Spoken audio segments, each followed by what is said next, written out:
Hello, Internet.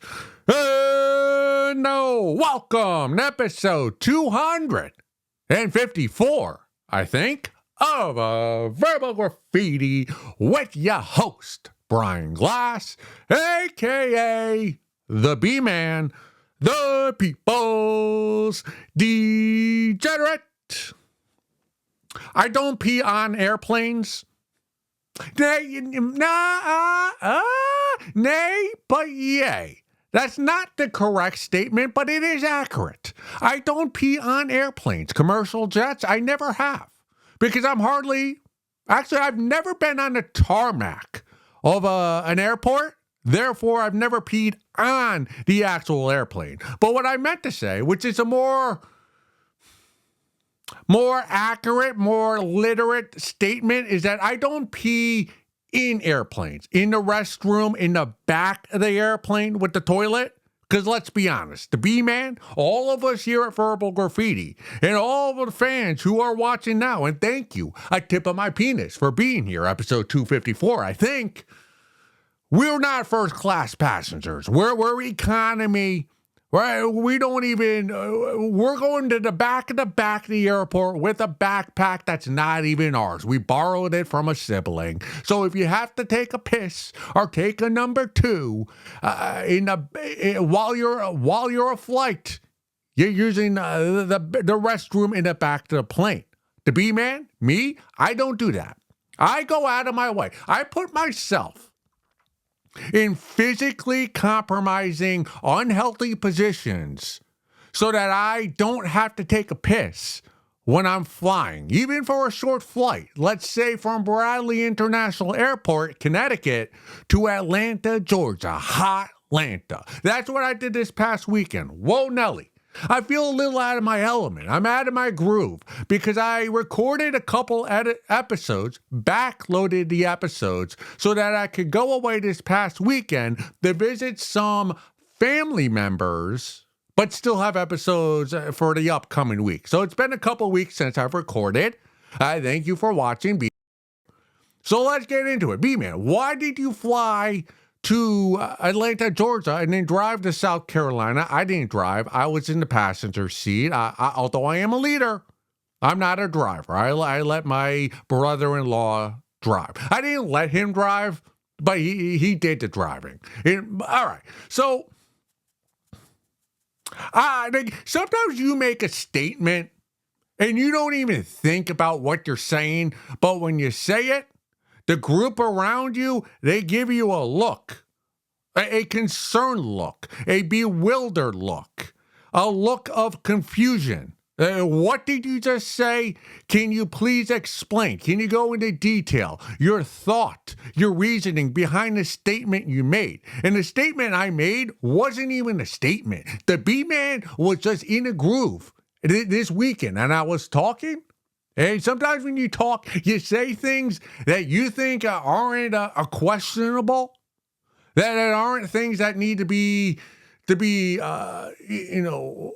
discussed in detail. It was a throwaway line, but this line became the center of conversation. At least one conversation of many that weekend. This conversation point was because of a statement I made. And the statement I made was that I don't pee on airplanes. Again, the more accurate statement is I don't pee in airplanes. But let's just say on airplanes, because that's what we all say. Did you pee on the airplane? How was the restroom? All right.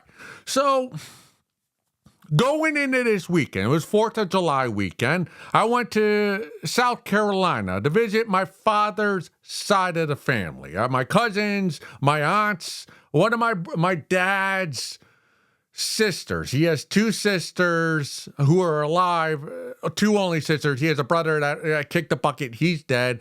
God bless you, Uncle Ed. And my dad kicked the bucket 12 years ago at this point. And I have not seen my father's side of the family since my father's funeral 12 years ago. And this side of the family, I have not seen much of in my life. Funerals, a couple of weddings, that's about it.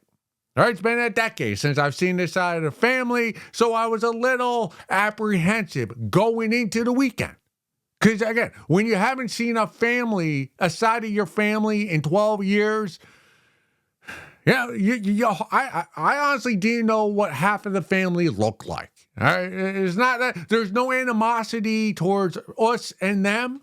It's just, they live in the South, we live in the North. When my parents were alive, we spent more time with my mother's side of the family. But again, no animosity, just life. It happens. People go their different ways. It's all good.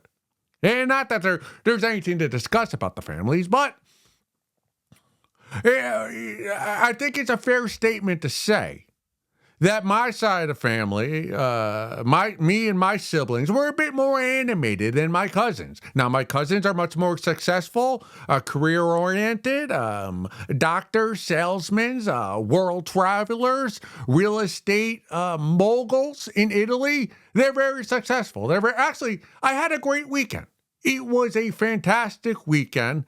Again, what this weekend proved to me, the 4th of July weekend, with a side of the family that you hardly ever see, is that alcohol is a godsend.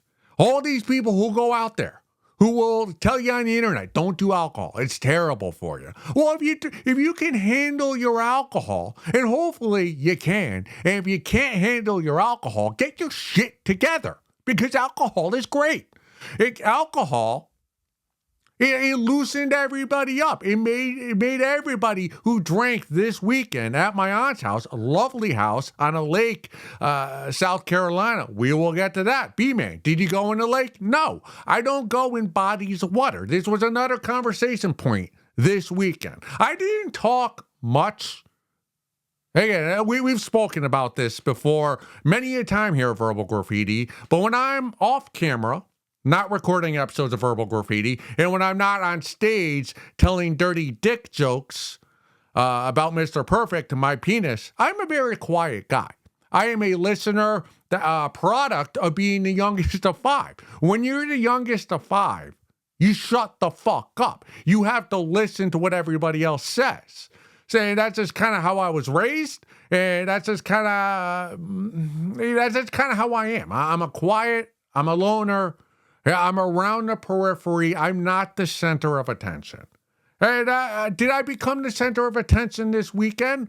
Well, for the purposes of this episode and what I'm going to talk about, yes, I was. But for most of the weekend, I wasn't. It just so happened that every time I spoke, every statement I made, people, I got the quizzical eye. Like, what did you just say? Are you serious? Are you fucking with us? No, I'm not. I don't go in bodies of water. I made that decision a few years ago. I made the realization that I am a man. So my aunt lives on I'm all over the place. My apologies. My mind is, I'm a bit flustered. I'm back in the real world. See, my aunt lives in South Carolina, both of my aunts. They live, we were celebrating my aunt's 80th birthday. And my other aunt is 78, I believe. So they live in a gated, segregated community with a golf course, with a lake, with a community center. I'm sure there's a pool, there's a piano. The grounds are beautiful. It's what everybody wants when they're retired. All right, you want to live in a gated community with beautiful trees, a beautiful house, air conditioning, central air, a lake in the backyard, a dock, great neighbors. And I lived that lifestyle for 2.5 days. Loved it. Loved every second of it. I didn't stay at my aunt's house. She rented out a condo in the complex for me and my family to stay at. And it was just, like, I don't know if it's healthy to live in a segregated, gated community where there's a gate with a security guard. You need a pass if you're a visitor to get into this community. And I'm assuming it's mostly old people. I didn't walk all the grounds, but the real estate there is quite expensive. It's luxurious. I like that living. I like the segregated, separated from real people. That makes me comfortable. That makes me happy, knowing there is a gate between the B man and the working people. I like that. I like that lifestyle. Now, I will readily admit, I don't think that's healthy. Now, I think it's healthy for my aunts because they're in their 70s. They lived a life. They lived amongst the people, the ground level. They worked their way up to where they're at now, gated community, South Carolina. But as a 42-year-old, if you're not retired, I don't think that's a healthy community to live in. Because it's. I'm not going to say it's a utopia because there are problems there. I'm sure there's strife amongst neighbors. But I got the sense that there weren't many families living there. There weren't many kids, riding their bikes, having to wait for the school bus, although it is summer, so maybe I'm wrong.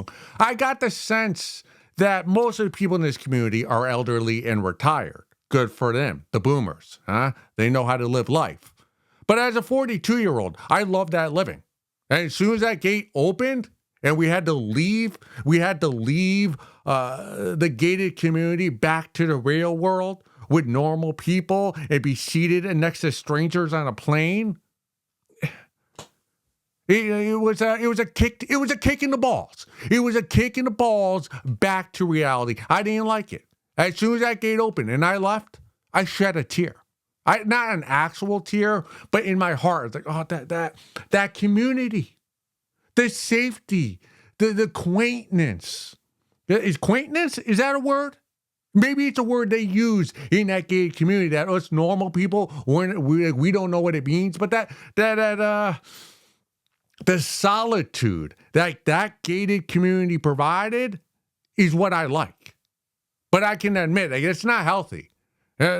It's not healthy to live in that environment when you're still in the prime of your life because you're separated from real world problems, real interactions with people that are different from you. People going through their daily lives, the gas station, the convenience store, Walmart, all that jazz, your coworkers, getting stuck behind a school bus, seeing kids, wherever, drinking at the bar or wherever it is you go. You go for a jog. Traffic, all this stuff that it just irks you. That kind of all those things that ruin your day. The gay community prevents those things from happening. But you need those irks. You need that pain in the ass. The guy behind you, at the grocery store, who's a little too close to you, or he's talking a little too loud on his cell phone, who don't understand norms, inside voices, all those things that fucking make you hate life. You kind of need those things, right? Because it toughens your skin, and you're part of life. Like, I kind of get it now. How politicians who live in these gated communities, who are millionaires, how they're unable to relate to the normal working folks like you and I here at Verbal Graffiti. I get it. Because when you live in I was in that gated community. Friday, Saturday, and half a Sunday. A third of Sunday. And within 3 days, I wanted nothing to do with normal people. People outside the gated community. I wanted nothing to do with them. That wasn't even on my mind because I had forgot that those normal people, those working folks existed. 2.5 days, 1 weekend in a gated community, and normal people were a thing of the past for me. They didn't exist. That was just a mirage the first 42 years of my life. All it took was 2 days, one holiday weekend. And now these politicians, they spend decades. Maybe they were never part of the normal working folks. Part of they lived their entire life. Private schools, private colleges, private summer camps, private equity, and then they just never experienced someone stepping on your shoe, or somebody, an annoying neighbor that dog barks too much, Or there's someone who throws a party until 3 in the morning and shoots fireworks off. And coworkers who don't do their work, and you actually have to work a second job. Or you go to a gym that costs $25 a month, and nobody puts the weights back up on the rack. Yeah, because these are uncivilized people. They lack manners. They were not raised well. They're filthy. They're parasites. 2 days. It was so. I didn't know it till right now, but I had been washed clean of the parasites that are my life. But the people to my left and the right that I don't want to my left and to my right. Why are these people there? Because I haven't ascended to gated community life. I want to get there. But I do recognize that if I were to get there right now, I wouldn't have a personality. I'd have nothing to talk about. I'd have nothing to complain about. Life would become stale. It'd be more, again, it'd be more, what's a colorful word I could say? It'd be more peaceful, but it would not be as illuminating. And that's what those annoying fuckers, those annoying neighbors you have, they do make your life illuminating. Not so if you're in a gated community, because your neighbors are far away and they will probably have money, and so therefore they're kind of boring. But yin and the yang. Again, I don't know what yin and yang means, but I think some of the Chinese people say that. The yin, the yang. It was nice. It was nice to be in that gated community. What were we talking about? Oh, yeah. So my aunt, she has a lake in her backyard. Right? Lovely. And again, Aunt Mary, thank you for being a tremendous host last weekend. I enjoyed your company, your residents, your community immensely. And with that out of the way, she does have a lake. And then 4th of July, perfect day, mid-80s, maybe high 80s humidity, that southern humidity that I'm not used to. But I do love humidity.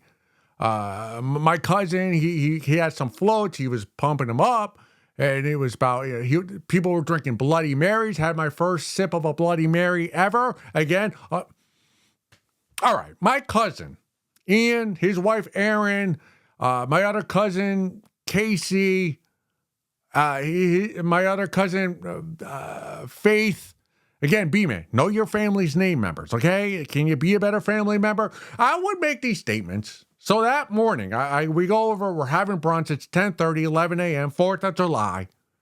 All right, aunt's got donuts, some egg casserole, which was terrible. Food in South Carolina sucks. All right, South Carolina, maybe you have great barbecue. Barbecue, wildly overrated. You have your pork loins once, your baked beans, all right. Hit me up in a year. I don't want to be eating barbecue every day. But besides that, the food sucked, but everything else was great.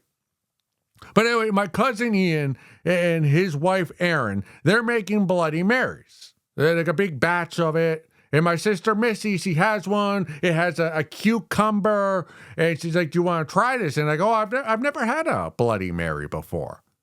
And then my cousin Ian kind of looks at me. He goes, "Are you serious? You've never had a Bloody Mary before?" And I go, "Yeah, I've never had it. I'm not a morning person.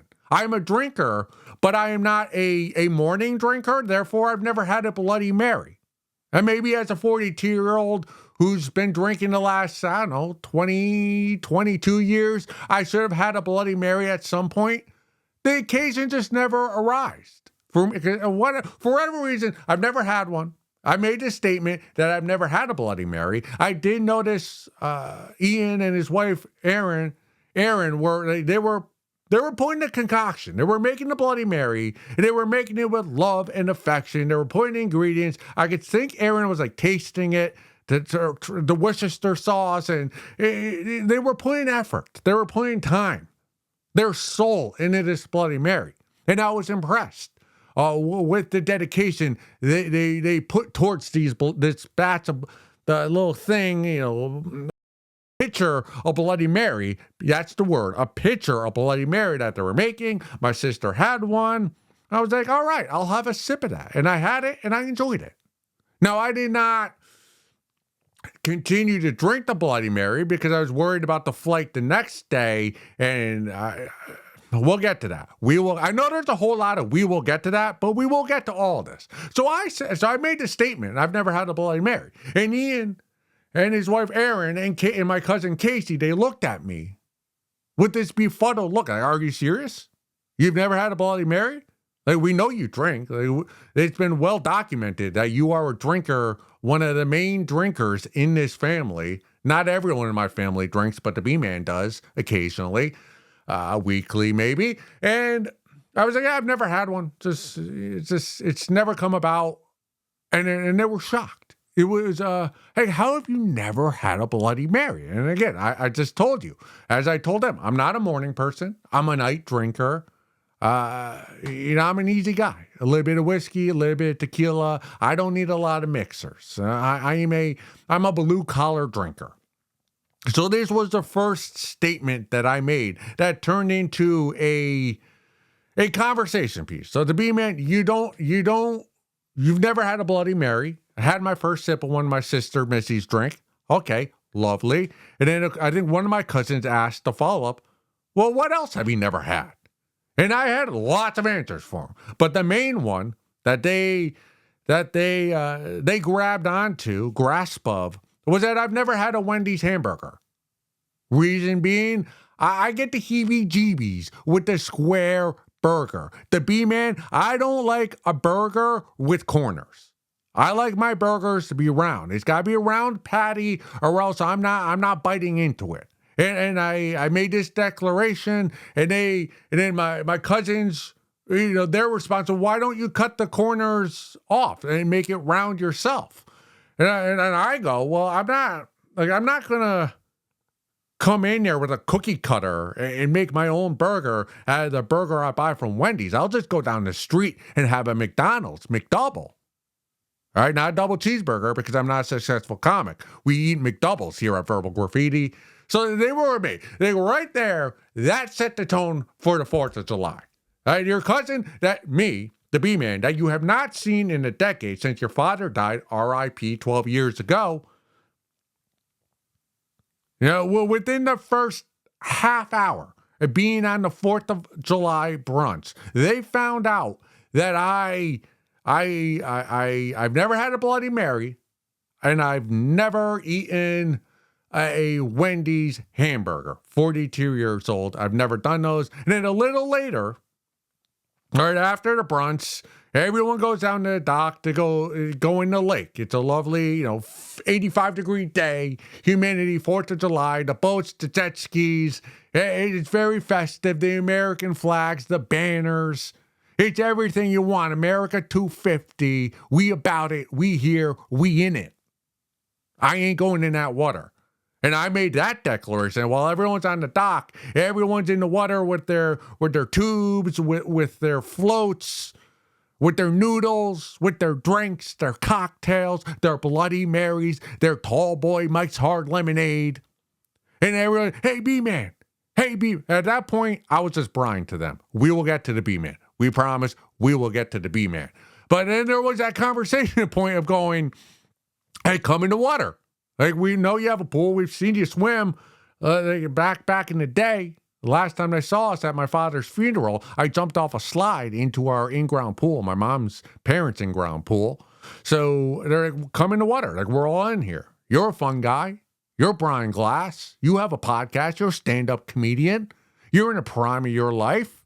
You're wearing a bandana, American flag bandana. Jump in the lake. It's a man-made lake. It's clean water. Come on. Jump in the water. And I hand up. I go, no, I'm not going in the lake. Like, good luck in there, but I'm not jumping into that lake. And again, one of my cousins, I don't remember which one, said, well, why aren't you coming in the lake? It's beautiful. And then I made a statement, oh, I don't go in bodies of water. And then that, I think that is when my cousins and their spouses That was the moment that they realized they were not dealing with a normal person. Right? Because that's three. That's a third strike. All right. I've never had a Bloody Mary. I've never had a Wendy's hamburger. That set out the alarms. Like, all right, we're dealing with somebody here. We're dealing with somebody a little different. Right? Not a criminal, not a convict, not somebody I'd hold my wallet as I walk by. Not someone I'm scared of. There's somebody who neurotic, who beats to his own drum. He's a bit of a wild card. Not in a dangerous way, just in a, you gotta look out for him. The B-man, what's he doing? But more importantly, what's he not doing, and why is he not doing it? So you had the Bloody Mary that I've never had, the Wendy's hamburger, and then I made a declaration on the 4th of July. A beautiful afternoon. Everybody celebrating. The entire family, extended family, in the lake. There was a golden retriever, the dock over, who jumped into the water to where our family was congregating, and I was their overlord from the dock, looking down at my entire family in the lake, and then when I said I'm not going in there. And then my cousins kind of went, whoa. So that's three. This is the third thing you don't do that most normies, most well-adjusted human beings, Americans, indulge in quite often. Bloody Marys, Wendy's hamburgers, bodies of waters, man-made lakes. Why are you not in here? And he goes, why are you not in here? And I had an answer. A well-thought-out answer, and my thought that I've given before on this show, but my first time giving my cousins this answer is that I'm a mammal. On land, I am a predator.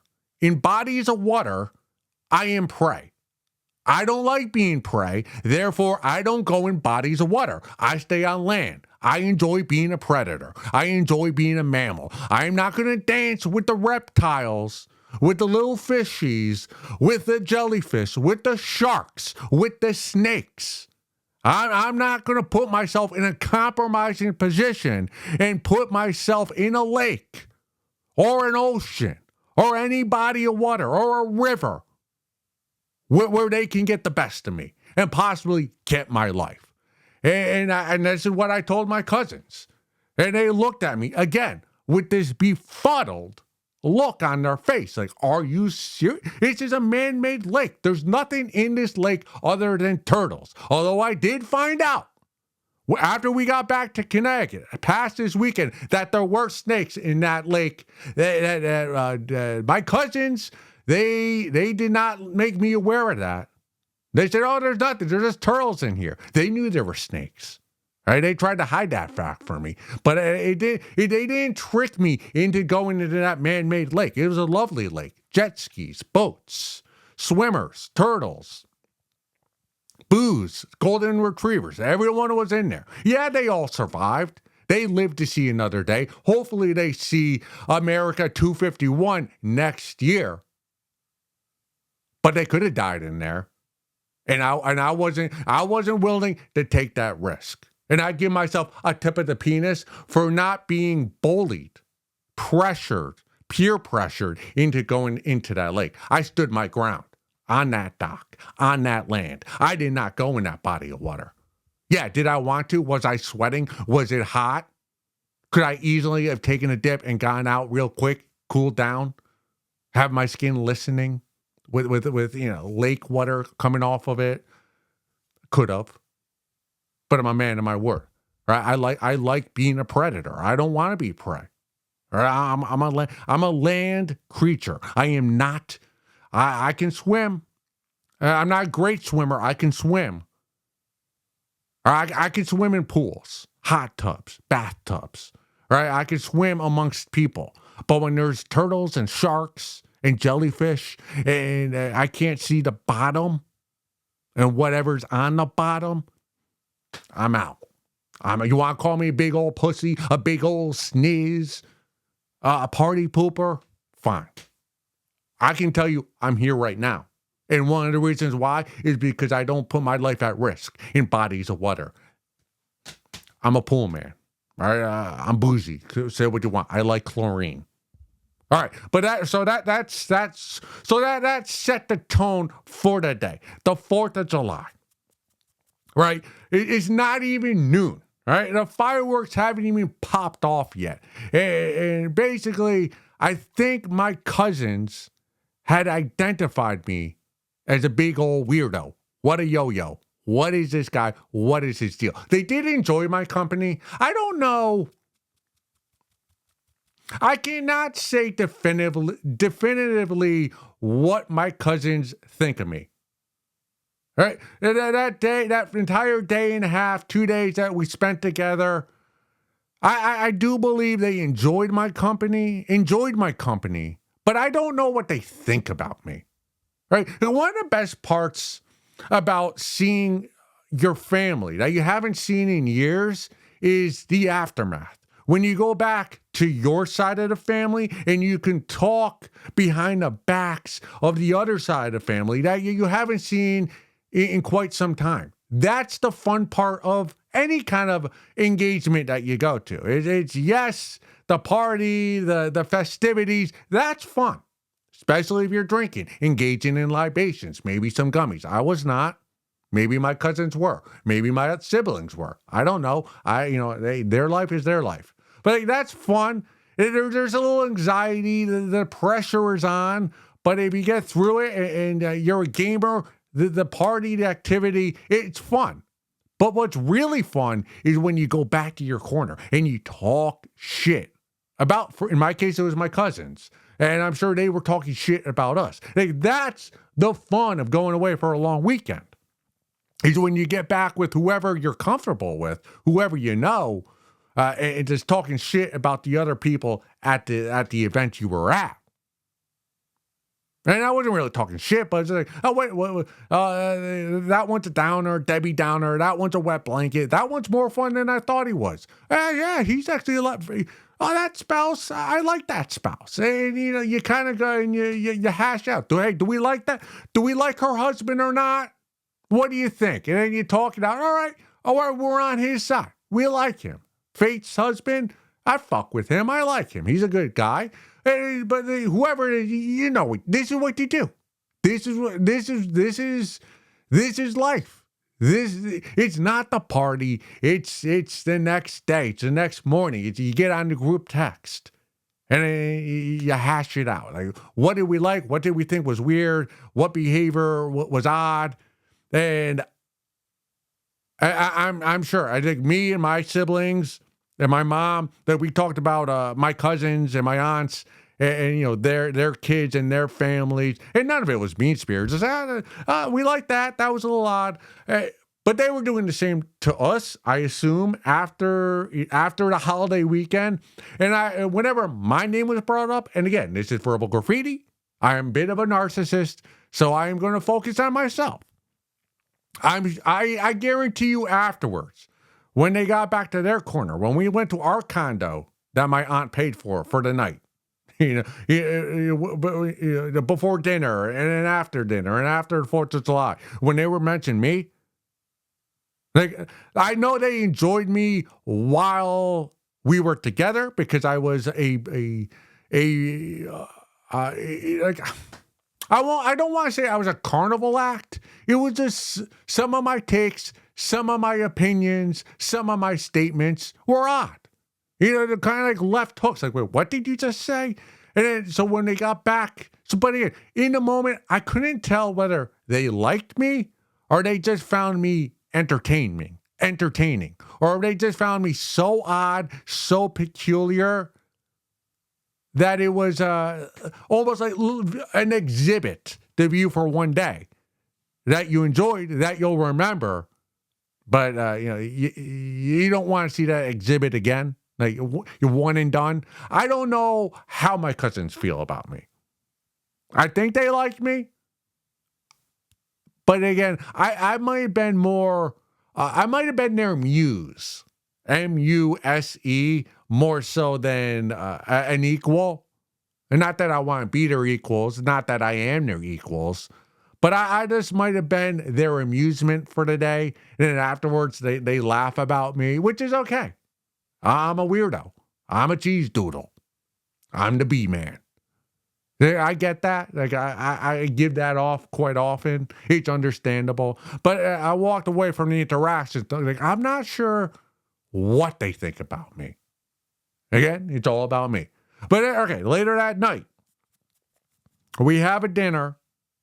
Right, we have a dinner, celebrate my aunt's. We have a birthday cake. Happy 80th birthday, Margaret.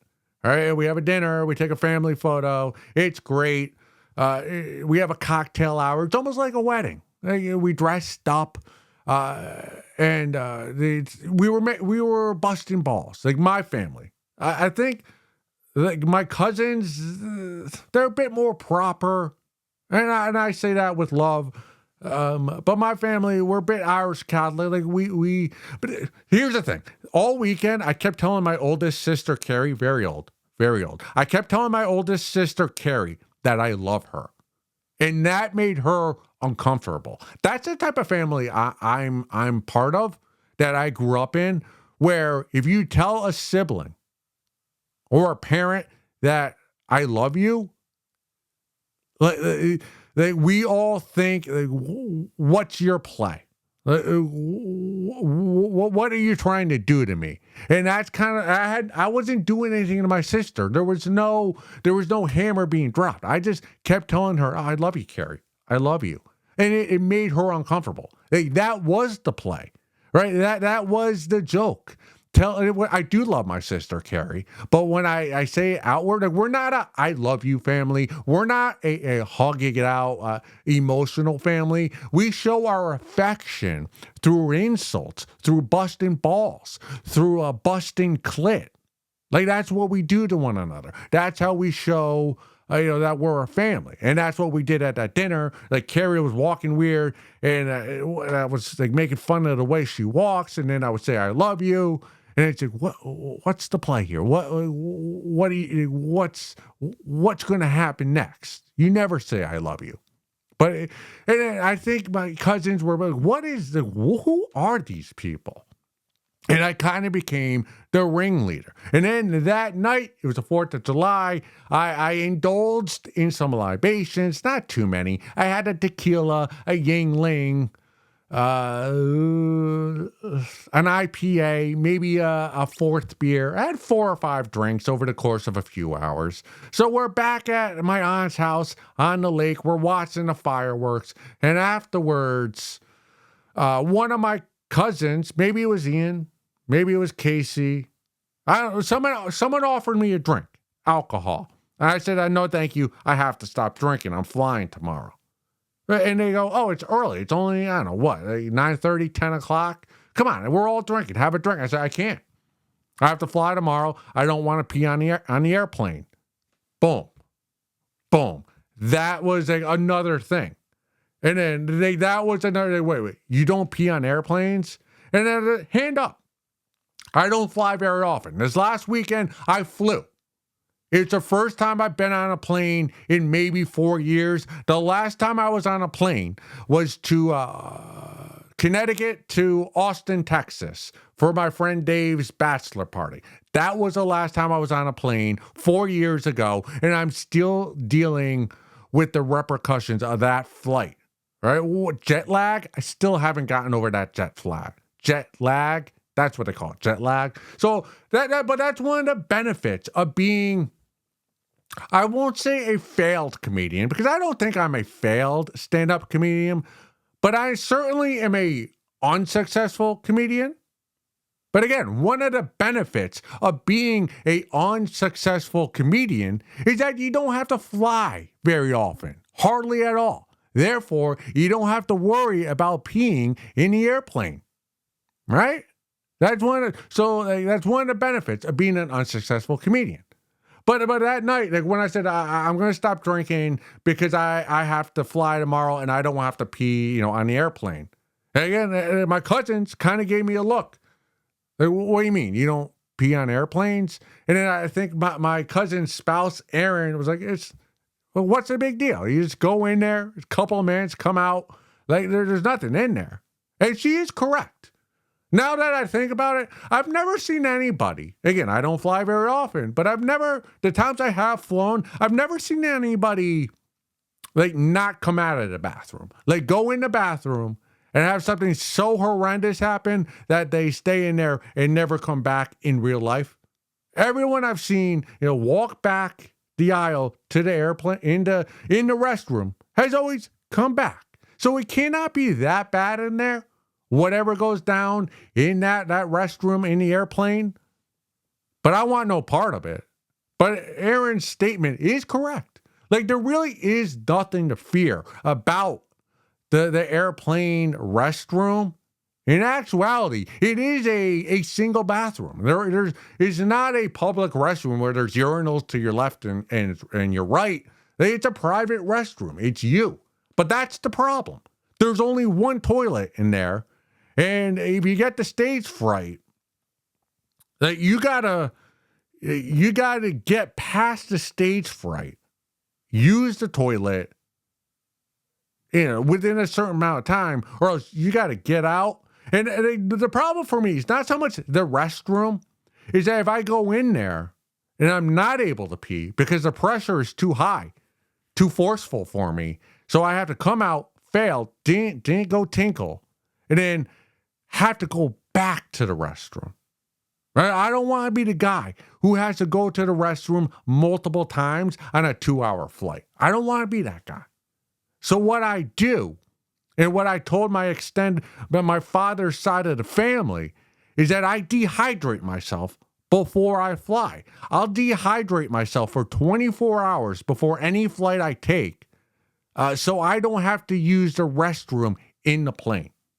Like I go out, I risk my health, my well-being, my hydration, so that I don't have to be in a compromising position where I am in the bathroom, in the back of a plane, and then not being able to get the piss out because I'm so caught up in my own emotions, my own weirdness, and then that pressure builds, and then I know I might not pee, and then I have to leave the restroom, go back to my seat, wait a proper amount of time where probably nobody, they sit down long enough in my seat where nobody recognizes I got up again to use the restroom. Like, I don't want to be in that position. So what I do is I dehydrate myself. I'll get to the point where there's nothing that can come out. There's no piss in me. There's no hydration, right? You can see my veins because I dehydrate so much. That's what I do anytime I have to fly. I risk my health so I do not have to use the plane bathroom. And as I was telling my extended family on my father's side, my whole pre-flight routine where I don't drink for 24 hours, I called myself the B-Man. The beginning, because I was centered, like we were around an island, a kitchen island, and I was the only one talking. So I was center stage for this conversation. And again, all the looks I got were befuddlement, amazement, confused, bewildered, asking questions like, can you explain that again? So what do you mean you dehydrate yourself? Well, I don't drink water. I don't drink coffee in the morning. Right? I don't have oatmeal. Anything that has water in it, I don't drink. And then they would ask me second questions. Not that they were distrustful of what I was saying. Like I was on a stand for trial. It was more about, hey, can you just explain more your reasoning? Why you don't want to pee on a plane? And the more detail I gave, the more questions they have, the more wonderment they had of who is this guy. And this guy, is the B-Man. But my cousins on my father's side, they didn't know the B-Man exists till during the middle of the conversation when I'm center stage. Not for the entire evening of 4th of July, but this particular part of the conversation, it just came out. I know the B-Man Yeah, the B man. I don't really remember in what context I said the B man, but I did refer to myself as the B man. And then my cousins picked up on that right away. They're like, wait, who's the B man? And I go, oh, that's me. I'm Brian, but sometimes when I'm on stage, I call myself the B man. And I think that was a cap, right? That was the final boss when I called myself the B man. All right, there was no. I just said it, because when you're the B man, sometimes you just call yourself the B man, and it feels right. You don't even give it a second thought. It's natural. It really is. Sometimes when I'm feeling the flow, I have 3 or 4 or 5 drinks in me. It's America's birthday. It's a holiday. I'm center stage of the conversation. I call myself the B-man naturally. It comes out. And the audience, which was my cousins, the other side of the family that I hardly ever see, maybe once a decade if I'm lucky, if they're lucky to see the B-man. It came out. I just call myself the B-man, and they picked up on that. And they go, oh, he's different. All right, this is not fake. This is not a show. This guy, our cousin, Brian Glass, who we hardly know, but we've gotten to know quite well this 24-hour period, the 4th of July, he's different. He's got a nickname for himself, and he just said it, right? Not even facetiously. He called himself the B-man, talking about not being on an airplane after we found out earlier in the holiday, that I don't go in bodies of water because I enjoy being a predator and don't want to be a prey, that I don't like square hamburgers. I'm mistrustful of hamburgers with corners on them. And I've never had a Bloody Mary, although I do drink quite often. And then it just, when I call myself the B-man, I felt it. They picked up on it. They're like, wait, B-man? What is that? What is that? No. Who is that? That's what I should have said in the moment. Like, no, it's not a thing. It's a person. It's an identity. It's bigger than Brian Glass. It's bigger than the family. Right? It's bigger. It's bigger than all of us. It's the B-man. And in that moment, that night was a culmination of something my cousins on the father's side of the family had suspected. I suspect. But it all came together when I called myself the B-man. It was like, well, were they a somewhat normal family? Right? Like everyone's kind of has real jobs, educated. Your normal, boring, white family. That's who we are. When you're normal, boring, white, different levels of success, professionally and family-wise, right? Those types of families, the individuals a part of those, the individuals in that family don't call themselves the B-man. Don't have nicknames that aren't. You might have a nickname in that type of family from something you did as a child. Right? My sister, we call her Muffy because I couldn't pronounce her name, her real name, Lindsay. Like they're in a boring white Northeast family, or I guess Southern family, right? Who goes schooling, careers, and all that. No one's arrested. It's just everyone's just kind of civilians. Not upstanding citizens, but standing citizens. Now, you might have nicknames, but you don't have a nickname that you identify yourself with.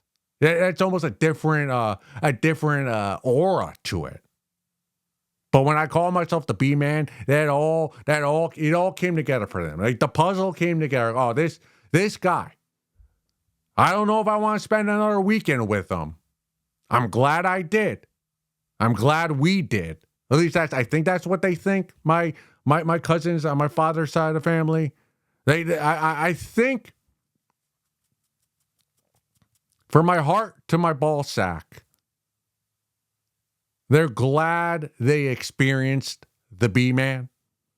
They're glad that they can go back to their home base, knowing who the B man is, a little bit about the enigma that is the B man, and some of his quirks, his weirdnesses, his patterns that are not a pattern at all. But because they're not a pattern, the things he does, it kind of makes it a pattern. Like that guy, he's to be kept at arm's length. Hey, why doesn't he have a girlfriend? Why doesn't he have kids?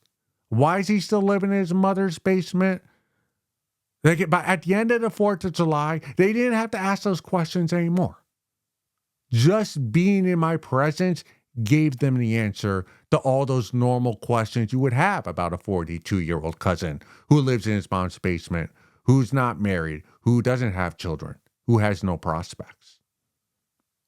That all came together. And I think the other side of the family, they're glad they experienced it.